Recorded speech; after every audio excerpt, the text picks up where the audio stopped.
আজকের আলোচ্য বিষয় শ্রীমদ্ ভাগবতে বর্ণিত পঞ্চম স্কন্ধে ষষ্ঠ অধ্যায়ে ঋষিব্যদেবের দেহত্যাগ। রাজা পরীক্ষিত জিজ্ঞাসা করলেন, হে ভগবান, যারা আত্মরাম, যাদের যোগরূপ বায়ু দ্বারা প্রজ্বলিত জ্ঞানা অগ্নিতে রাগ দোষাদি কর্ম বীজ ভূমীভূত হয়েছে, সেই সকল মুনিদের যদি দেব বশে সিদ্ধি সকল লাভ হয়, তাহলে তার দ্বারা ত্রক্লেশ হতে পারে না। তবে কি কারণে ভগবান ঋষিব্য ওই সকল ঐশ্বর্যকে স্বীকার করলেন না? শ্রী শুকদেব বললেন, রাজন, আপনি যা বললেন তা সত্য, কিন্তু জগতে দ্রুত ব্যাত মৃগকে ধরলেও তাকে বিশ্বাস করো না। সেই রকম বুদ্ধিমান ব্যক্তিরাও চঞ্চল মনকে বিশ্বাস করেন না। কর্তৃত্ব আছে যে চঞ্চল মনকে কখনো বিশ্বাস করতে নেই। মনকে বিশ্বাস করার ফলেই মোহিনী রূপে আকৃষ্ট হয়ে মহাদেবের এতদিনের তপস্যা ভঙ্গ হয়েছিল। যেমন কুলটা স্ত্রী উপপতিকে সুযোগ দিয়ে নিজের বিশ্বাসী স্বামীকে বধ করায়, সেই রকম যে যোগী মনকে বিশ্বাস করেন, তা সেই মন কাম আর তার সহকারী ক্রোধাদি রিপুকে আমন্ত্রণ করে। তাদের দ্বারা তাকে যোগ থেকে ভ্রষ্ট করায়। কাম, ক্রোধ, লোভ, মোহ, মদ, শোক, ভয় ইত্যাদি শত্রু এবং কর্মবন্ধনের মূলে তো এই মন। সেই মনকে কোনো বুদ্ধিমান ব্যক্তি বিশ্বাস করবেন। ভগবান ঋষিব্যদেব যদিও ইন্দ্রাদি লোকপালদের ভূষণ স্বরূপ ছিলেন, তথাপি তিনি অবধূতের মতো নানা বেশ, নানা ভাষা ও আচরণ দ্বারা স্বীক্রিয় ঈশ্বরীয় প্রভাবকে আবৃত্ত করে রাখতেন। পরিশেষে তিনি যোগীদের দেহত্যাগের বিধি শিক্ষা দেবার জন্য নিজের শরীর ত্যাগ করতে ইচ্ছা করলেন। তিনি আত্মাতেই সাক্ষাৎ পরমাত্মাকে অভিন্ন রূপে অনুভব করলেন এবং সমস্ত বাসনাভিত্তি পরিত্যাগ করে লিঙ্গ দেহাভিমান থেকেও মুক্ত হয়ে গেলেন।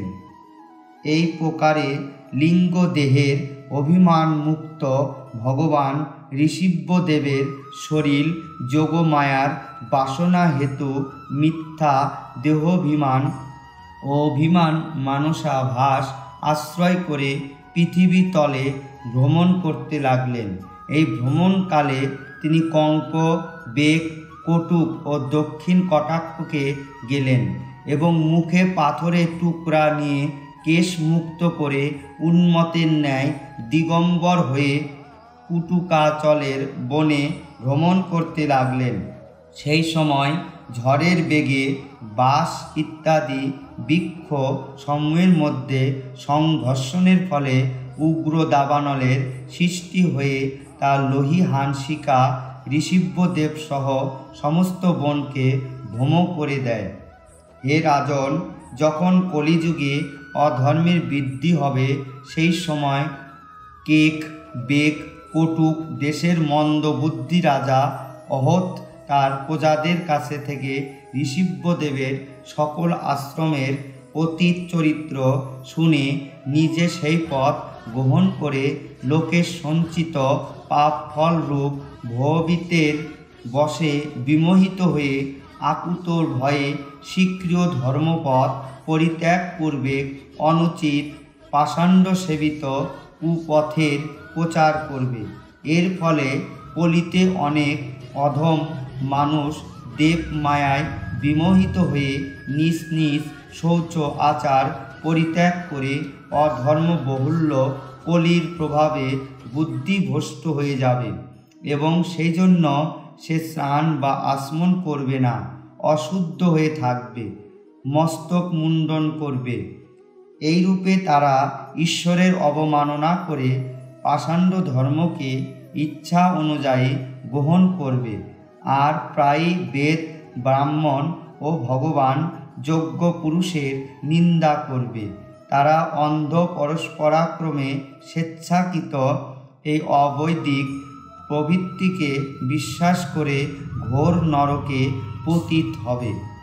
রজগুণ সম্পন্ন লোকদের মোক্ষ মার্গের শিক্ষা দেবার জন্যই ভগবান ঋষভদেব অবতীর্ণ হয়েছিলেন।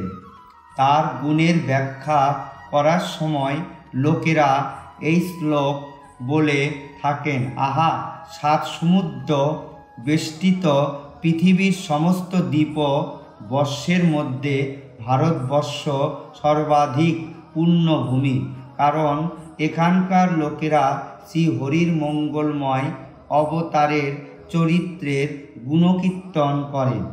আহা মহারাজ, প্রিয়ব্রতের বংশ প্রসিদ্ধ এবং সৎ কীর্তিতে দীপ্তিমান, কারণ এই বংশে পুরাণ পুরুষ ভগবান ঋষভদেব রূপে অবতীর্ণ হয়ে মোক্ষফলজনক পরমহংস ধর্ম আচরণ করছেন।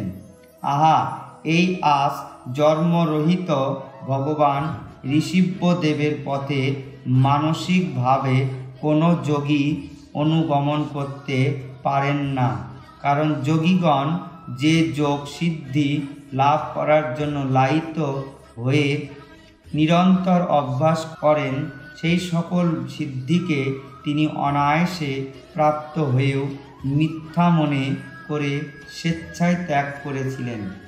হে রাজন, বেদলোক, দেবতা, গো এবং ব্রাহ্মণদের পরম গুরু ভগবান ঋষভদেবের বিশুদ্ধ চরিত্র আমি তোমাকে শোনালাম। এই চরিত্র কথা শ্রবণ করলে মানুষের সমস্ত পাপ দূর হয়।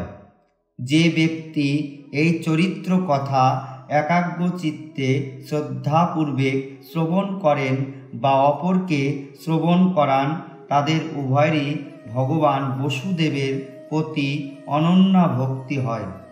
নানা পাপে পুণ্য সংসারের শোক তাপে জর্জরিত পণ্ডিতগণ মুক্তি পাওয়ার জন্য স্বীক্রিয় অন্তঃকরণকে এই ভক্তিরসে অবগাহন করান।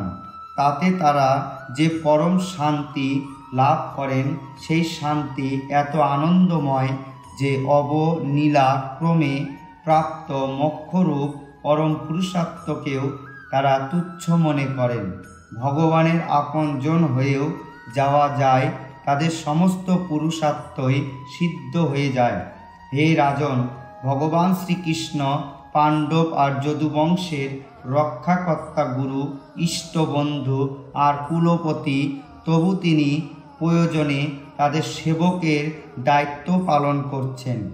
এইভাবে তিনি অনন্যা ভক্তগণের বিভিন্ন কাজও করতে পারেন, তাদের মুক্তি প্রদান করেন, কিন্তু মুক্তির থেকে বড় যে প্রেম ভক্তি তা সহজে দান করেন না।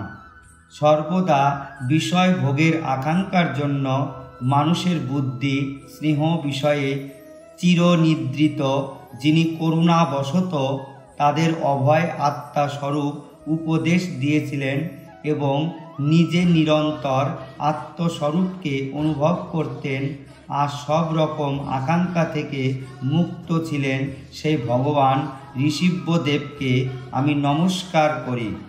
শ্রী মহর্ষি বেদব্যাস প্রণীত পরমহংসী সংহিতা শ্রীমদ্ভাগবত মহাপুরাণের পঞ্চম স্কন্ধে ঋষভদেবা অনুচরিত্র নামক ষষ্ঠ অধ্যায়ের বঙ্গানুবাদ সমাপ্ত। ওম হরি ওম তৎসৎ, ওম হরি ওম তৎসৎ, ওম হরি ওম তৎসৎ।